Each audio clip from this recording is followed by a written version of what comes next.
Namaste, good afternoon, Salamat Sore. Welcome everyone to this Innovator Meetup webinar. My name is Monisha Shrestha, and I work as the Fund Mechanism Officer with UNCDF based in Kathmandu, Nepal. I'll be your facilitator for the webinar today. I would like to welcome you to this webinar. I'm very happy with the interest that we have seen in participation in the webinar. We've had 33 people register online, and we hope to see them all join in soon if they haven't already done that.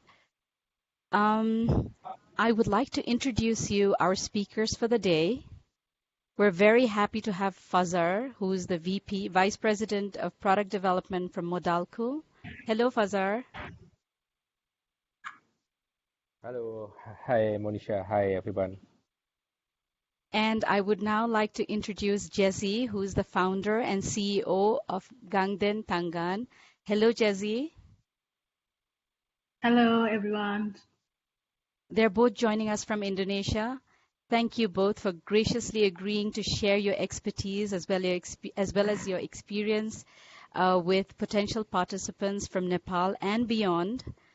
We value this a lot.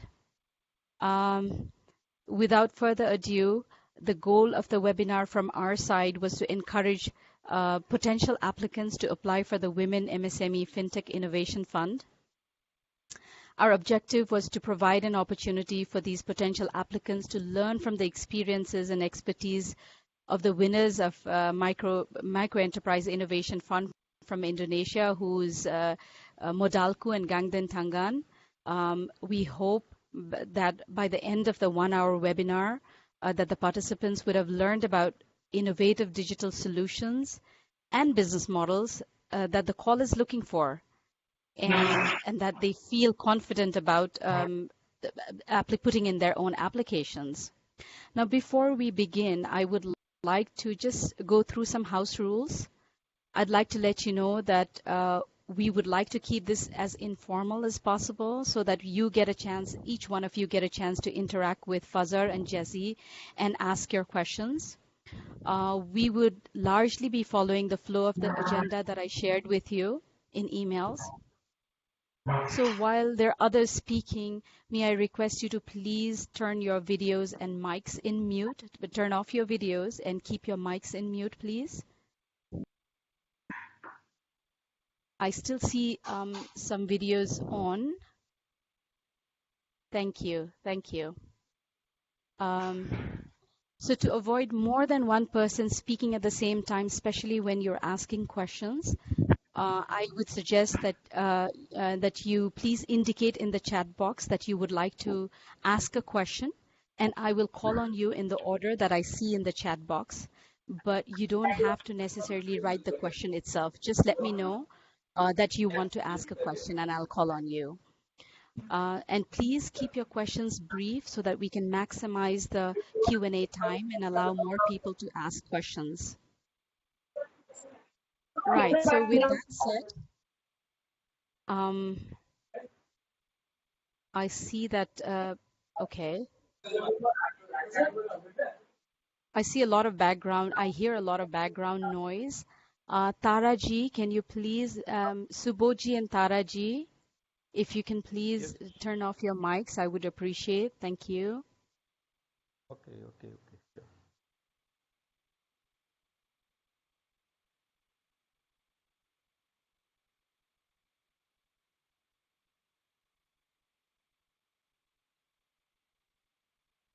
Thank you.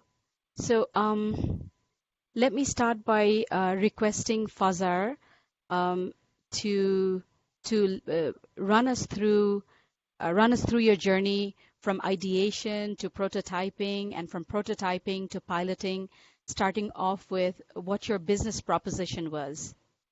We don't have a prescribed format for this, so you may choose to present it in the way you like. If you would want to use some slides, please go ahead. Or you can feel free to turn on your video so that everybody can see you and present. Over to you, Fazar.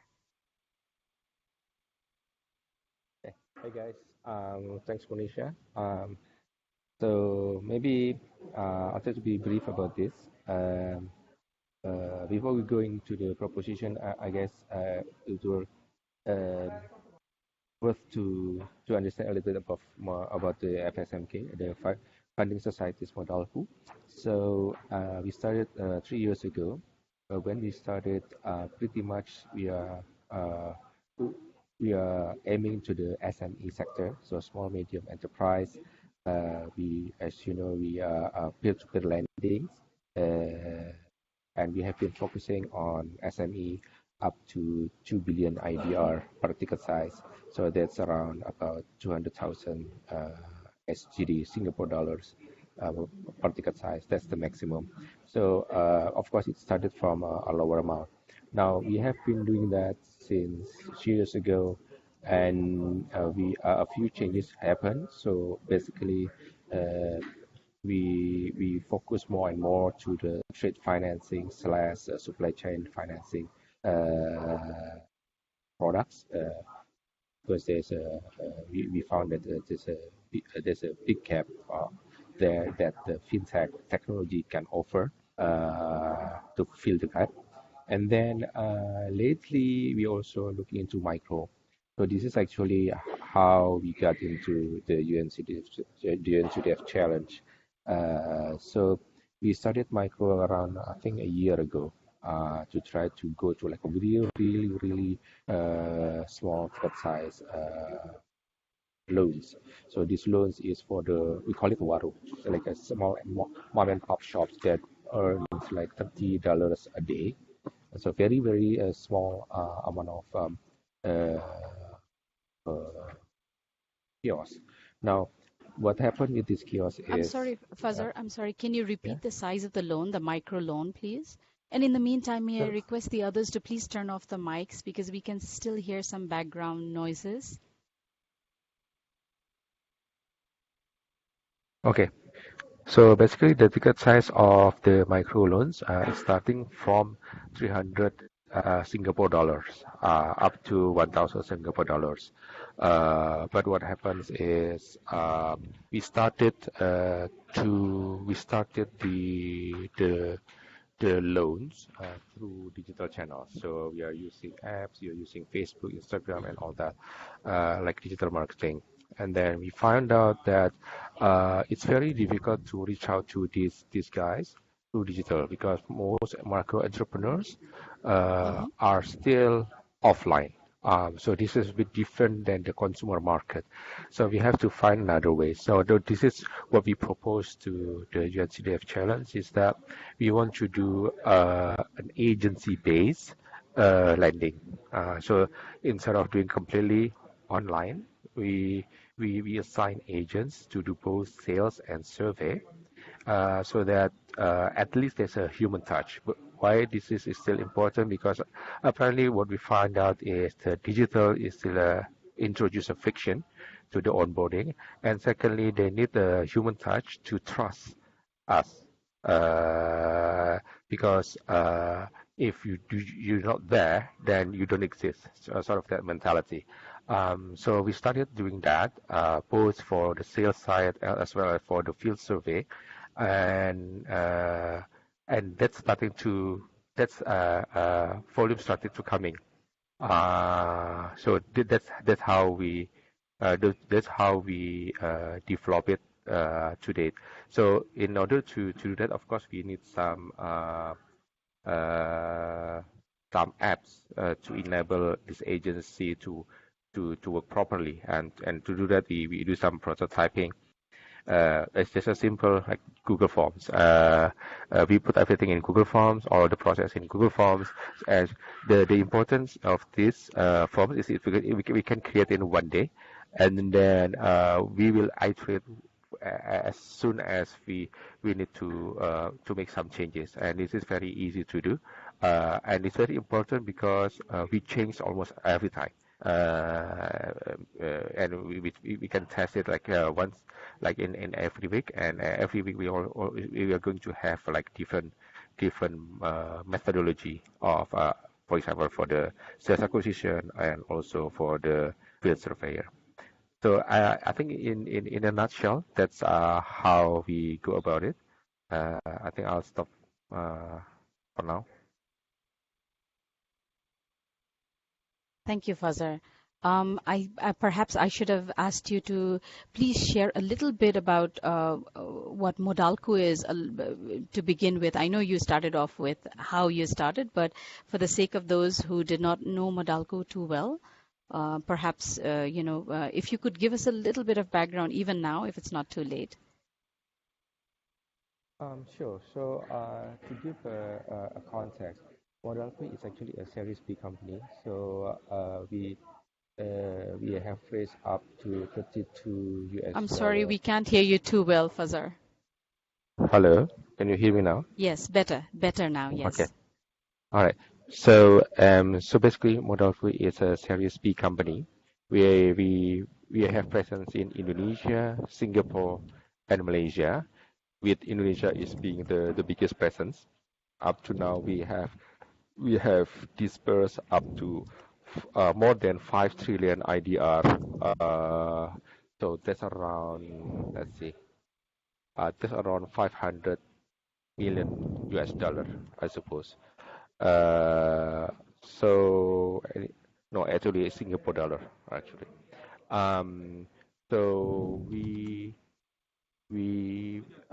Series B is last year, and Series A is the year before that. We have started for 3 years, and before that, we are pretty much P2P, peer-to-peer lending for small medium enterprise, whereby the ticket size starting from 10,000 Singapore dollars to 200,000 Singapore dollars. But then we also want to cater to a bigger audience, to a bigger customer base, and in a smaller customer base. So that's why we go to micro. So right now we are attempting to go to micro with the ticket size like from 300 SGD. Right. So, can you tell us a little bit about the peer-to-peer lending? How does it work? What platform do you use, and how does the whole thing work? Okay, so basically, peer-to-peer lending is where you bring together both investor and a borrower. So basically, we have borrowers who wants to borrow money from an institution. So in this case, we are aiming to the borrower who are not being entertained by banks or financial institutions because maybe lack of collateral, lack of history, and so on and so forth. And then we bring in also investor who have the appetite to lend directly to these borrowers. Uh, Maybe because they want a higher rate than the savings that they have in banks, and for whatever reasons. So we bring them together. Basically, what we do is we assess the borrowers for their credit worthiness, and then we post it into our website or in the apps. So and then the investor can choose to invest or to lend to any of the list that we have in our portfolio. In that way, we're taking sort of like a management fee for each transaction that happens. But overall, what happens is the investor is directly lending to the borrower through us. So that's basically how, and that's why it's called peer-to-peer, because they're from one peer to another peer. Right. So does this require for both the lender and the recipient to have digital wallets? Not necessarily. So right now we are so for the borrowers we still giving them so we proceed the funds through their bank accounts. So all of them will have bank accounts, and then for the investor, they also will deposit money into a bank account. So there's an escrow account. This is actually regulations in the country whereby all the in and out of the funds has to go to a registered escrow account with an Indonesian bank. I see. So that means in the future there may be a wallet solution to this, but I think we also need to work around or work with the regulators to also allow that. Okay. And what is the turnaround time for a person to apply loan to the time that he or she receives the loan So it really in a very peer-to-peer setting? yeah yeah, I think it really depends on the complexity of the borrowing facility. So a complex higher size SME lending could take up to 2 weeks to do a due diligence, but a very simple micro can be done in 2 days, for example. So really depends on the complexity, the the the list of documents that are needed. Basically depends on the types of transaction that they are also involved with. Right, right. And so did Modalco have to obtain a license to operate a peer-to-peer lending platform? So in Indonesia, there are two steps for the regulations. The first one is you have to register with the OJK. OJK is the so-called supervisory board, and then after that you will go to a few due diligence and including fulfilling an ISO standard, a lot of standard that have to be fulfilled, and then the OJK will grant you a license. So most fintech now is in the registered stage, and then it took I think there's a year or two for them to complete the licensing criteria. Okay. And And to give go ahead, a please. context, yeah, to give a little context, the OJK for the fintech is actually just formed like I think a year ago or a year and a half ago. So even the regulation is also pretty much very new, including the regulatory body is actually quite new as well. I see. And did this license also work for the agency model that you described for the micro lending? Or did you have to So obtain a different license? so the licensing is basically for the lending. So it doesn't really matter what sort of lending it is. I see. Yeah. Right. So this is actually a P2P lending license, which is the license is to the P2P model. Okay. And could you tell us a little bit about the agent model that you have? Are you using your own agent distribution network, or are you relying on or piggybacking on some other existing agency model? So good questions. Actually, we started off using leveraging other agency, but then for example for acquisitions, but it turns out that it's not very effective. So we we actually now using our own direct sales for acquisitions. But for the survey, we are actually leveraging we call it actually crowd verifications, whereby we leverage anybody and everybody on the street to become our verificators, because we created a product so simple and survey criteria so easy to do, so that any Jack and Jerry can do it. So the verification is not to analyze anything; they just need to Okay. report what they see, what they hear. So that's how, yeah. Okay. Well, thank you very much, Fazar. I will let, because of the time, I will let the other questions to be asked later. Moving on, I would now like to give the floor to Jezi, sorry, and request her to please talk about Gangden Tangan, what it is, what it offers, how it started. If you could give us a little insight into it, please. Over to you, Jezi. Okay, hello, good afternoon, everyone. So yeah, so my name JC. I'm the co-founder and CEO of Gandeng Tangan.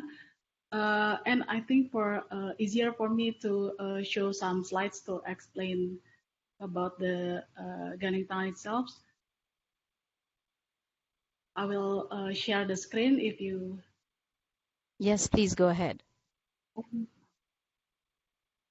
need an extension. Sorry.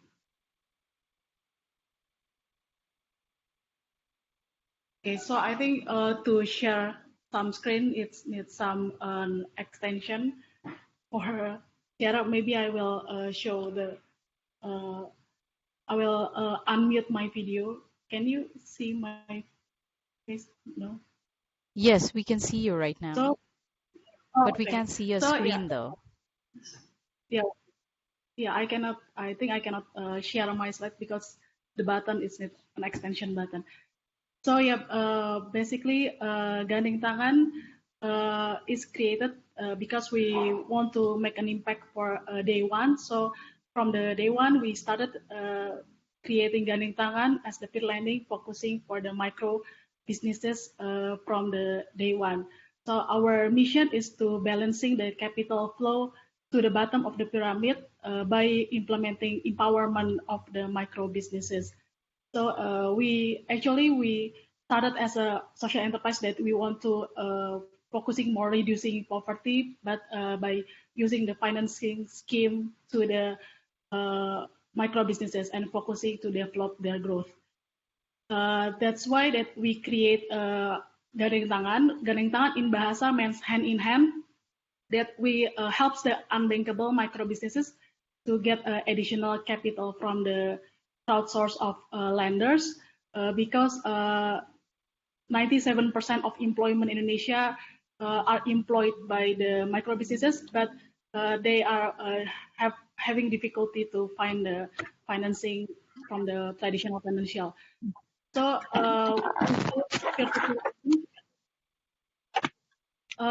and to outreach the micro businesses as the borrowers, we have two models. That the first one is we recruiting the individual local trustee, or maybe it's commonly like individual local agents, so it's a commission-based agent as well. And the second one is via B2B, which is especially B2B means using the distributor channel. So to outreach the micro businesses like kiosks or other informal entrepreneurs like the home tailors or like vegetable suppliers or other micro businesses that banking are not reaching for that segments. So by the first model, the via individual local trustee, we recruit the individual agents. We call it as a GT Trust or Gandeng Tangan Trust. They are the one who are become our trustee who live in the same area with the borrowers. So we recruit them as a partner, not as our in-house employee. We give them a commission based on their performance, and their role is to acquire new borrowers and also to ensure the repayment as our risk management. So they do the we implement them with we give them the credit scoring system, so they have to interview, collect the data, and survey their house or their business. And then after the loan disbursed, the GT Trusts are also required to have a regular visit to their business place to ensure the repayment and also give them the local assistance. So now we already have more than 50 GT Trusts in the suburban area. Usually, mostly they are women, but we still open for men to become our GT Trust. Their profile is various, but mostly like teachers or household moms or like also freelancer insurance agents. Yeah, there are various kind of GT Trust that our that we recruited. And the second one, we have a B2B model, which is we collaborate with the distributors who distribute retail products to kiosks.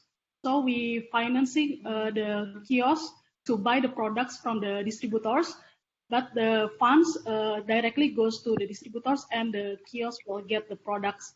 So the kiosk not get the money, and then the kiosk will repay in 2 weeks or in 1 month. So there are two models that we are currently doing. Mostly for the individual agents, we equip the agents with the application, with the system, and also for the distributors. Now we are piloting, which is the project with the UNCDF. We piloting by giving the dashboard for the distributors and apps for the kiosk to buy the products and buy the products with financing from Gandeng Tangan. So yeah, those are the two models that we are currently doing, and now we already disbursed around 8 billion rupiah, like 800,000 Singapore dollar, to around 2,000 borrowers, which is the lenders are also mostly from the crowd lenders, from the retail lenders that already registered in our website, and our system is 13,000 lenders. Yeah, I think that's all. So also the GT Trust or the local agents not only visiting regularly, but also they have to do the assistance by doing some small workshop or small training about the bookkeeping or financial literacy. I think Jessie, yeah, that's all. Jessie, I'm sorry to interrupt. Can you please explain the second model a little bit in detail, please? Okay, for the distributor. Yes. The distributor and kiosk model, this is the model that we implement by helped by the UNCDF. So previously we do it manually. So like when kiosks want to buy products to the distributors, when they don't get financing, they only have limited to buy products. So in a small amount of products, which means they have to buy with a higher price. By getting a financing or getting a loan, they can buy more products, more amount, so they can get a cheaper price, so they can get higher margins to sell. So we facilitate the kiosk to get financing. When they want to buy the product, we give the just give me a moment, please. I think there's still some participants who have their microphones not muted. May I request them to please mute them? I can hear conversations here. Tabassum, Subodh Lohani, Prakash Shubedi.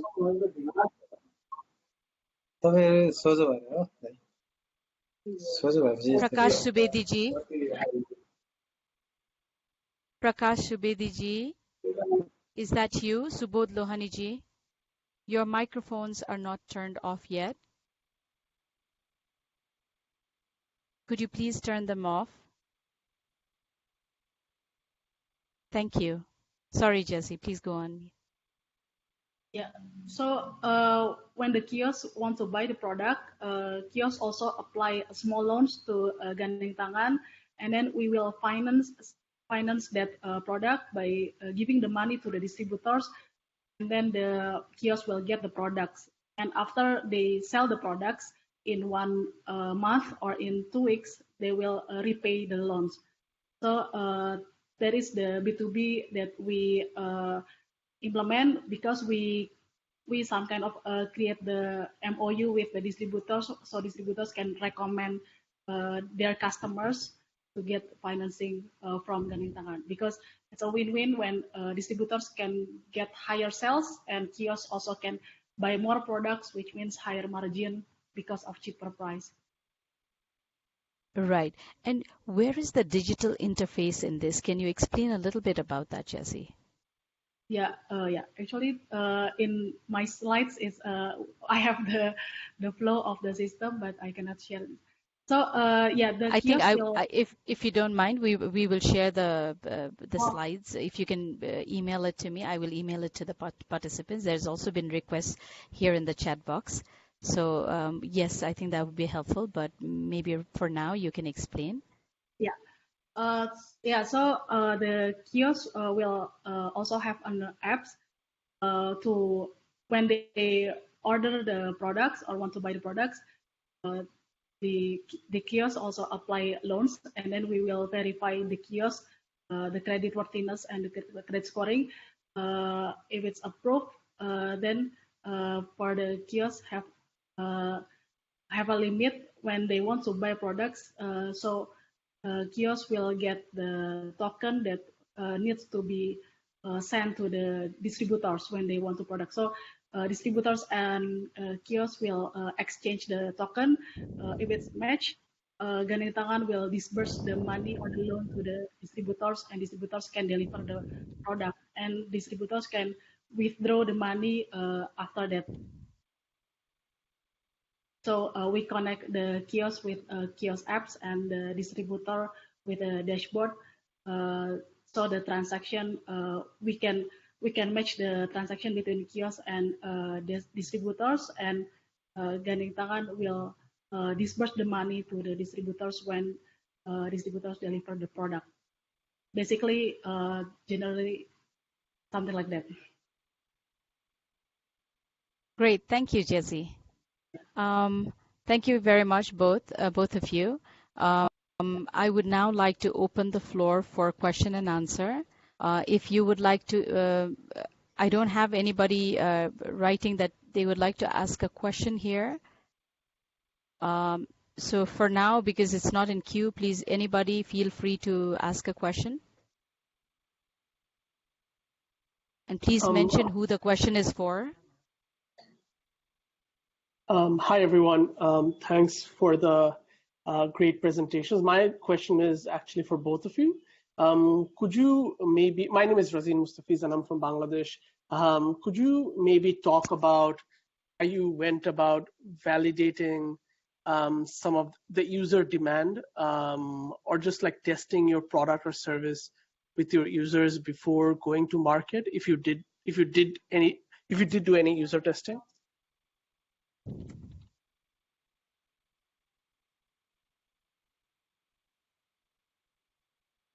Jessie, do you want to go first? Okay. Yeah, we test for the especially also for the agent, because the one who use our apps or our credit scoring actually the local trustee, and local trustee is not our employee, so they are also our users. Previously, we test like we recruit college student as well. We thought that they can be effective to acquire borrowers, but yeah, based on the learnings that we know that the most effective is the moms and women who are also active and have a like social capital in their area rather than the college students, because college students cannot cannot acquire new borrowers effectively, and also cannot do the collection or reminding them to repay. So it's one of our validating testing the users. But for the segment, the borrowers itself, yeah, we more testing like which one is easier to be collected for the loan compared to the others, which is improving our credit scoring until now that we still learning the exact profile of the borrowers that will repay on time. Thank you, Jesse. Fazar, do you want to give it a go? Yeah, there's a few uh, pro- there's a few steps that we did, but maybe just to give an example. Uh, so for the agency-based acquisition that we do right now. Hello. Yeah, for the agency-based acquisition that we do right now. So first, before we come into this stage, we actually because we already have an app at that time for the customers, for like a customer, so customer can actually apply directly to an app, right? So the first type of agency, actually we just send an agency to help the customers to download and fill out the application through the app.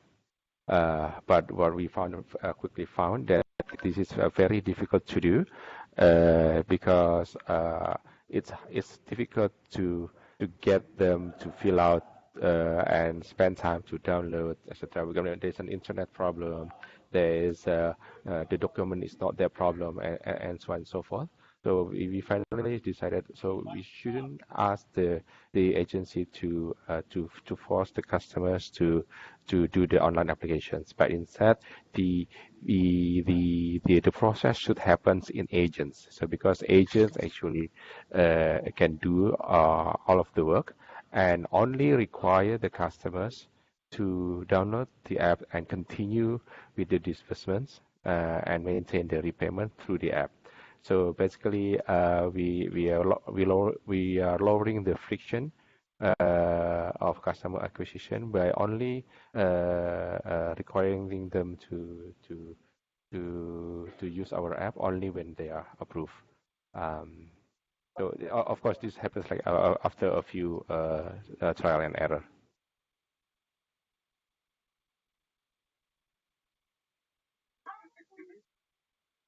Thank you, Fazar. There's another question for both of you. The participant is not able to ask the question herself, so she's written, how do you determine the interest rate? Fazar, do you want to go first on this? So the interest rate is actually we do it through the unit economics calculation. So basically so we need to find out what are the lifetime value. So we wouldn't be able to get it right the first time, but we will have a hunch, right? So in a nutshell, it will be higher than banks that require collaterals because we are uncollateralized. But how high, we don't know, right? So what we do is doing a simulation of LTV, loan lifetime value of the customers, and then and add up all the costs that we have, like sales costs per disbursement, and then field verification per disbursement, phone verification per disbursement, and all that into including the credit cost per disbursement. So and compare that to the LTV. So that will that's how we come up with in interest rate. But so this interest rate is actually will change quite a bit from time to time as we learn more about the value that we can get from the customers, as well as how effective we can have to cut down our sales and to cut down our other costs. Right. Thank you, Fazar. Jesse, what about Gangden Tangan? How do you determine the interest rate? Yeah, we calculate the how much is the acquisition cost per unit, and other costs will appear or will affect per unit, and then after we determine how much margin per unit that we want to take, we also look other competitor in the area, especially in the borrowers area, how much they charge, so we can still offering the competitive price, the interest rate. So yeah.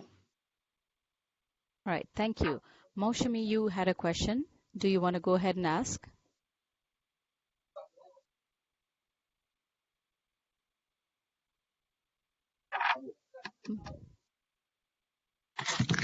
Can you hear? Yes, we Hello, can hear you, can you hear Moushumi. me? Yes, we can. Uh, I want to know two things.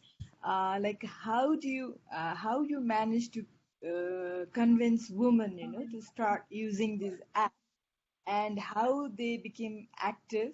Because when it comes to borrowing, lending, banking, transaction, Japanese culture, it's usually men who goes and does all these transaction.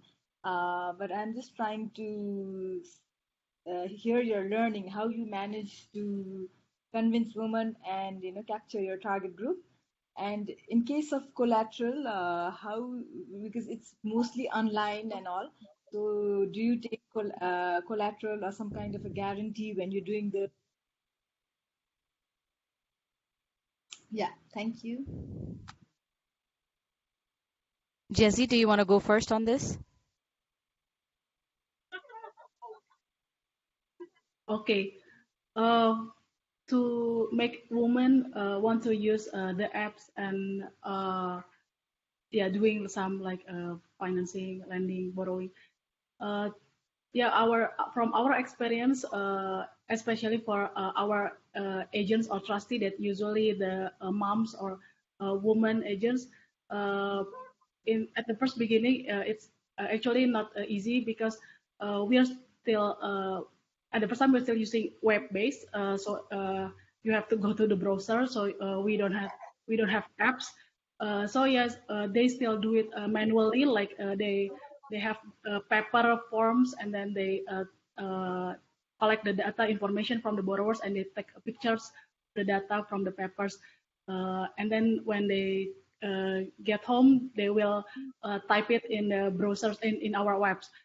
So it's not effective. So, but when we create the mobile apps, and the mobile apps can be using offline. I mean, to save the draft of the form.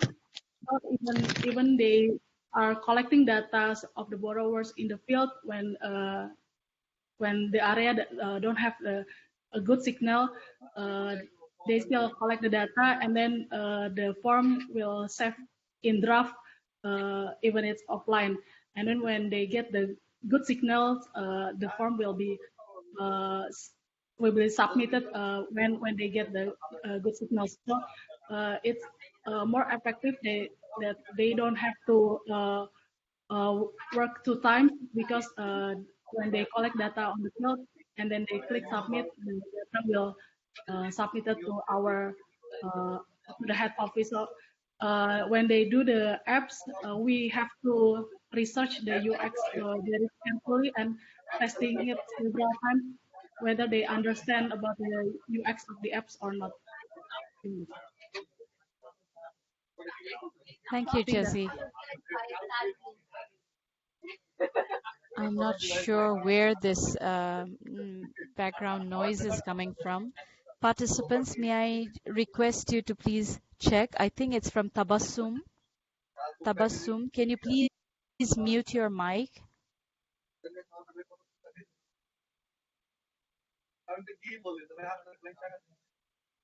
Hello, Tabassum. Can you please mute your mic? There's a lot of background noise coming from your end.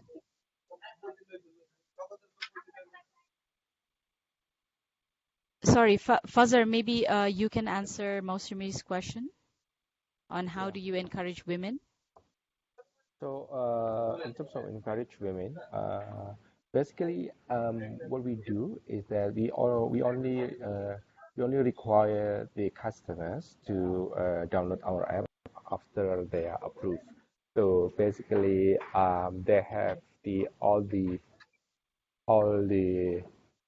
intention or the motivation to download. Because it's gonna be a little bit painful to some of them, but because us is already guaranteed approval, then they will actually ask around, or we will have them as well to do so. It's basically uh, uh, because the using of the apps is not super complicated, but most of the time it's just a matter of motivation and a matter of trying it.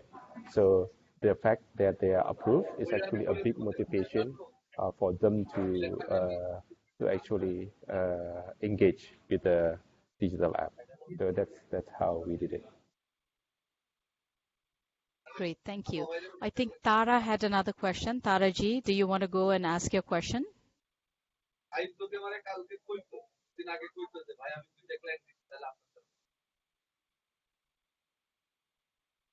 Tara Ji, you had a question.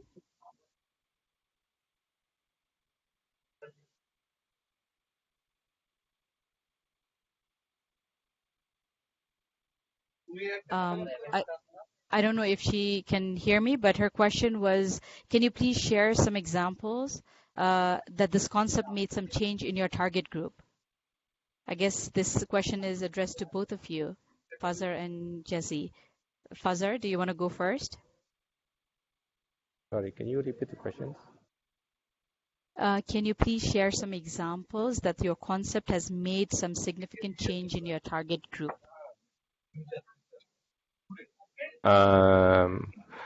Okay.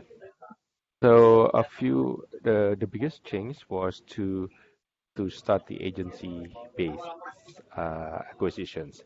Before we actually doing it just online. And in terms of this, the change that we do obviously have impact on the type of market that we are aiming for. So when we did an online digital acquisition, what happens is a selective bias because those that needs money will apply. Those that don't need money don't apply because it takes an effort to do it. Hence, we have a negative selective bias. The bad ones tend to apply more than the good ones. Now, using the agency base, it is more us going to them as opposed to them going to us. So basically, we are pre-selecting them as opposed to they are pre-selecting themselves. So in terms of this, actually, we have a slightly different market in terms of the motivation behind them to borrow. So I think that's the biggest impact in the market profile when we change the concept. Great, thank you. Thank you so much. I'm moving on. I think Razin had a question here. Razin, do you want to go ahead and ask your question? Sure. And again, I don't know if this is applicable to how much this is applicable to either of you, but since both of you operate in Indonesia, and given that the country is a Muslim majority country, did you have to make any changes to your product to appeal to users who wanted to comply with Islamic banking rules? So right now our product is still a conventional product.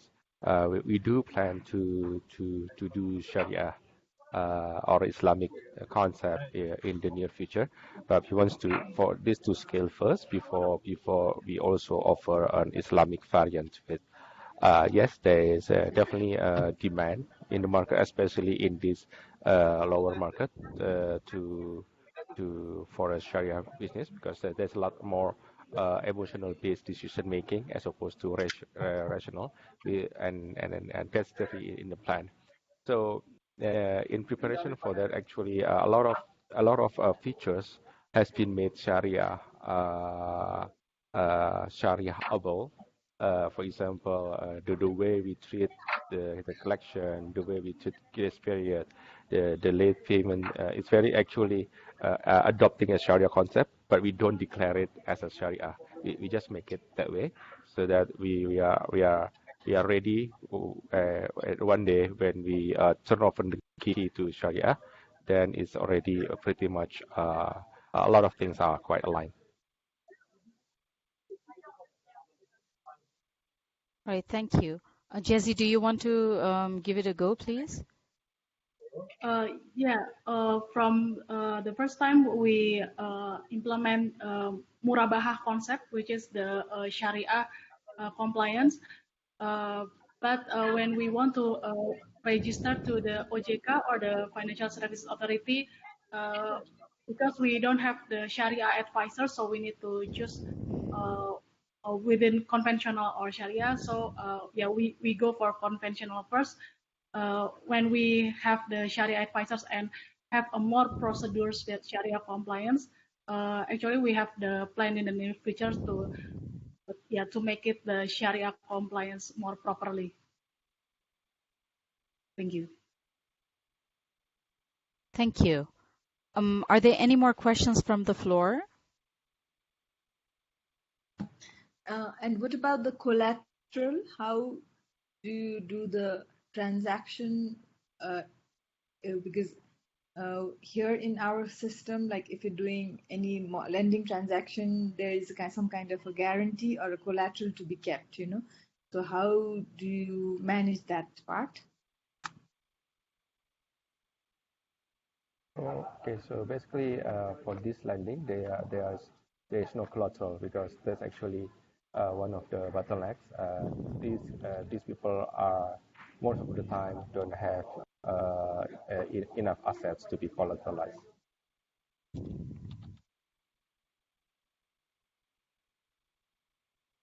So okay, if there is no collateral, do you assess the borrower? Like, do you have certain checklists that they need to fulfill to be eligible to get loan without collateral?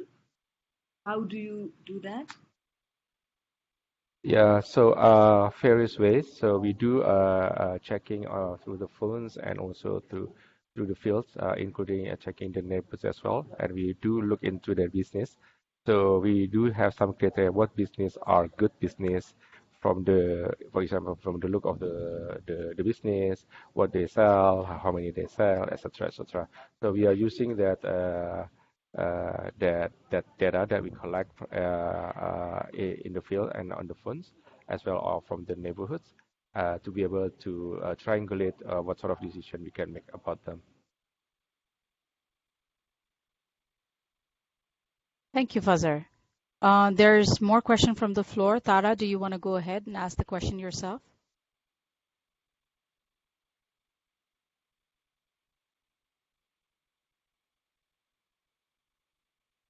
Tara? Okay, let me read out the question. So it's for both of you. What types of digital solutions do you wish to recommend for our context? Now, this is a webinar. It's there are lots of participants from all over, so I'm not sure whether you're from Nepal, and I'm not sure if Fazar or Jesse can take this question, but please give it a go, give it a shot. Fazar? Sure. So I'm not sure which context is which, but so in terms of digital product, I think one of a few things to look for is that it is a first thing first is a product market fit. So and Sorry, before can you that, say that again, please? First thing first.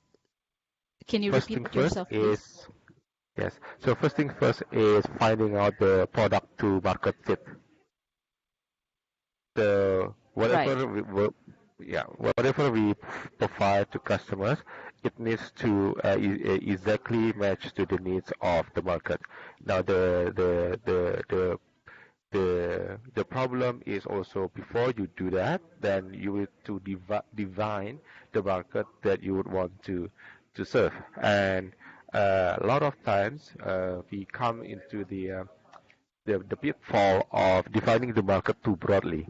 I think market are always, even though we say micro, what is micro? What exactly customers, when we talking about micro loans, like which exactly the customer? Is it like Ahmed that is 5 foot tall, bringing something in their bag?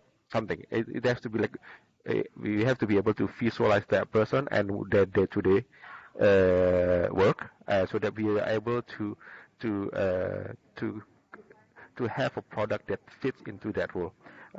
Going forward, then you can pretty much make the the product to be able to be consumed by others market as well. But like at the beginning, we have to be quite specific enough in order to find solutions that has not yet exist, so that we can actually because we have a lot of competitions already, right? There is an existing incumbent business, and the point of the financial technology is to bring something to a market that is still underserved. So I think defining a right market and being very specific about it and find a product market fit to that, either it's digital or non-digital, I think is the core factor.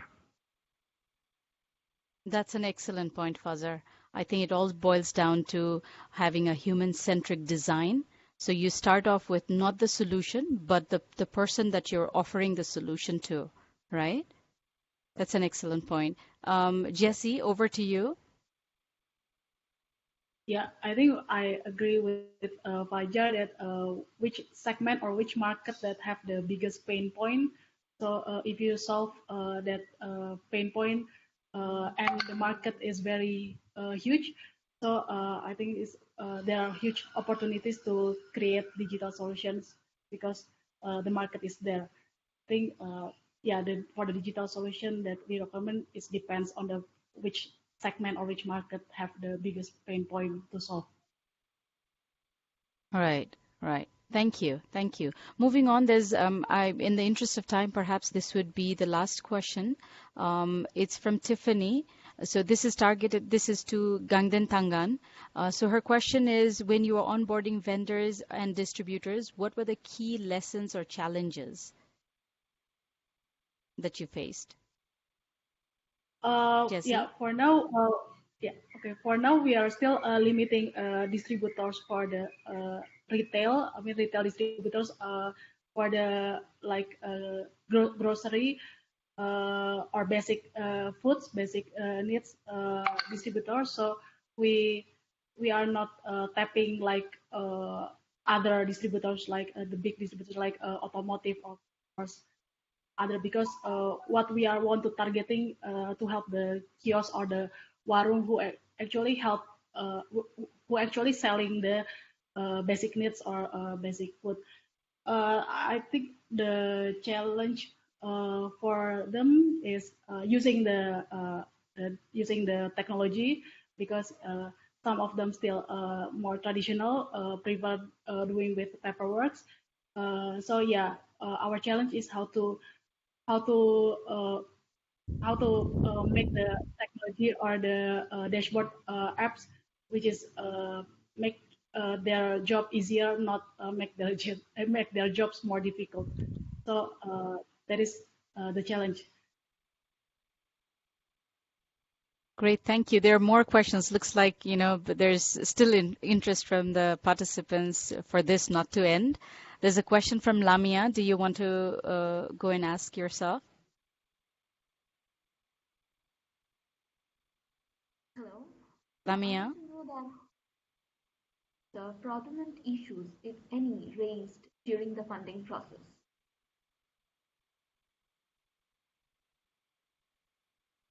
How do you manage the fraudulent issues, if any, raised during the funding process?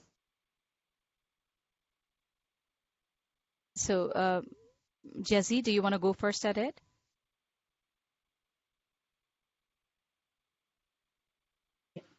Okay.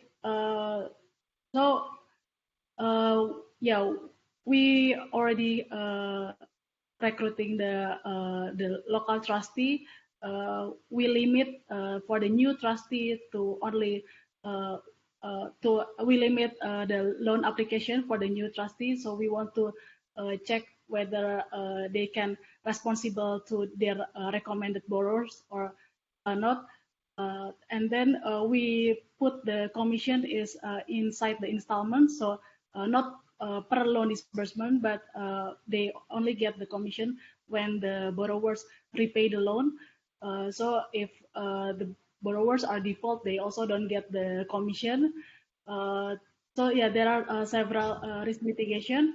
Yeah, however, the risks are still there, and also now in Indonesia, the digital ID for eKYC also to check whether the ID card is fake or not. We haven't get the access to the government. Uh, Hopefully soon we will get access to the government whether the ID card is matched with the government data or not to prevent the fraud from the borrowers. But because we have the people in the field, so the our trustee in the field will able to check and survey whether the data and ID card they collect is same with the borrowers who apply or not.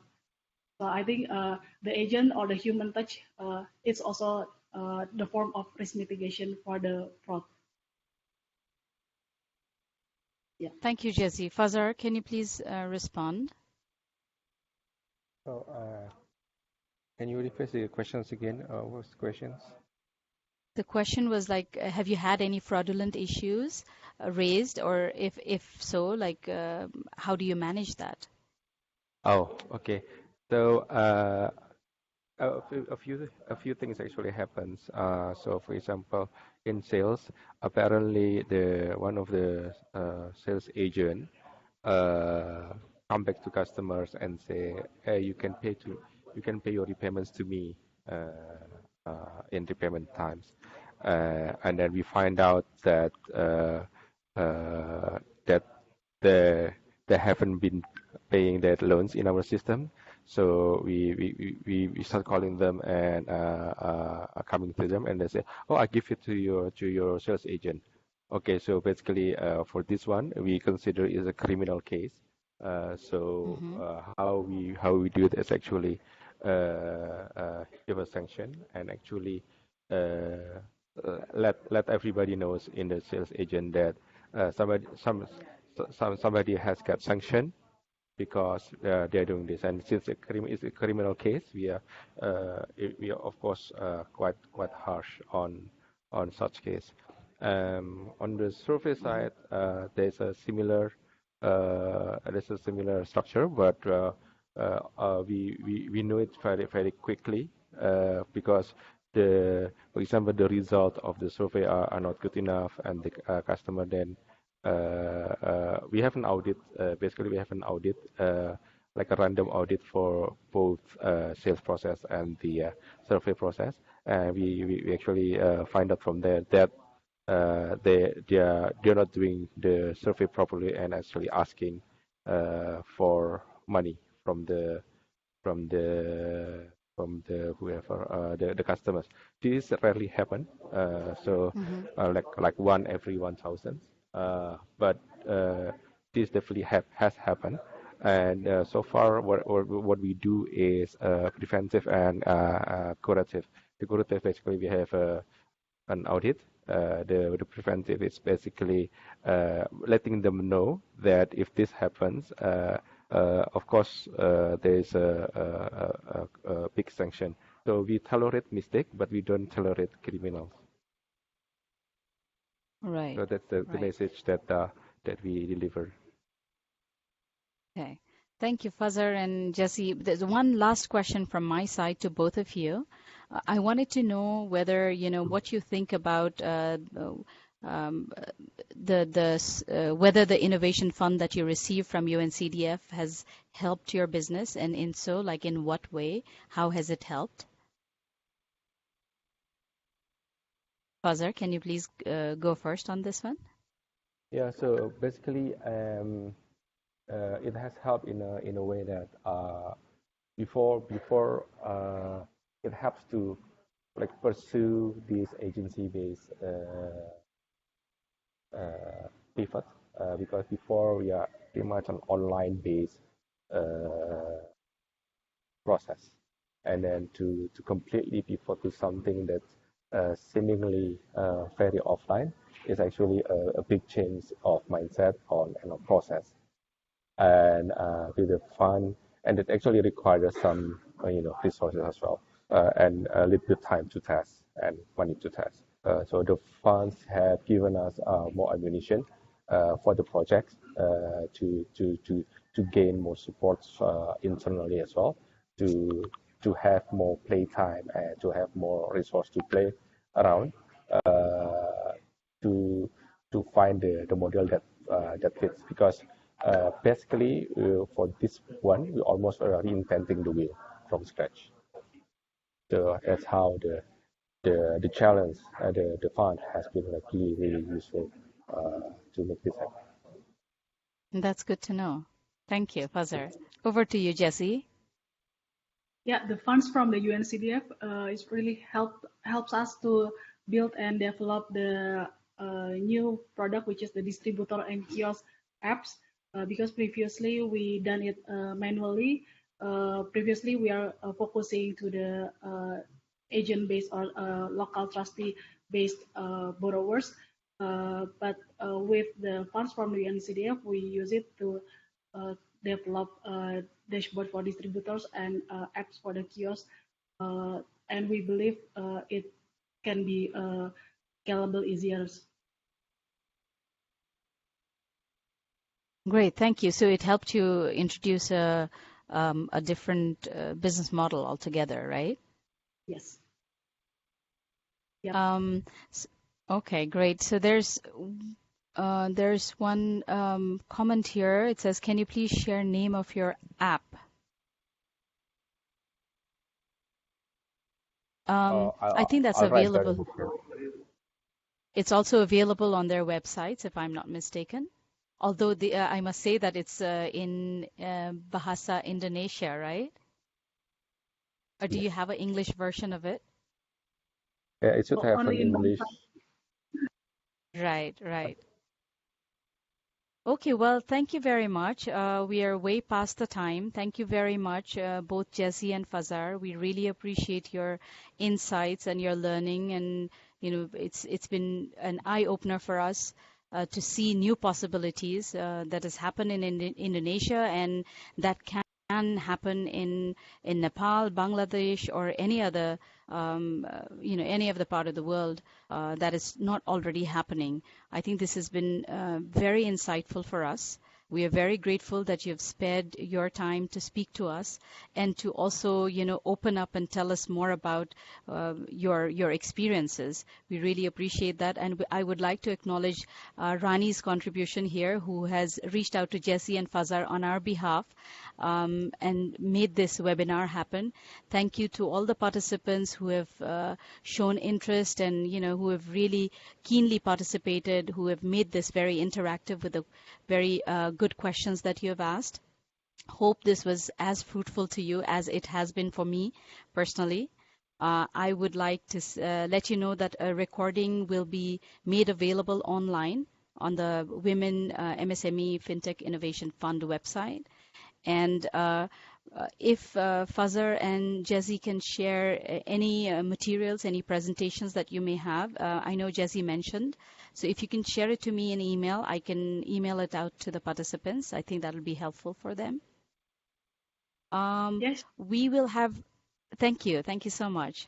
So we will have another webinar on how to write the proposal. So this will be coming up shortly, perhaps sometime next week. This will also be announced in the Women MSME Fintech Innovation Fund website again. So stay tuned for that. And thank you, all of you. Have a great day. Thank you. Thank you. Have a great day. Bye.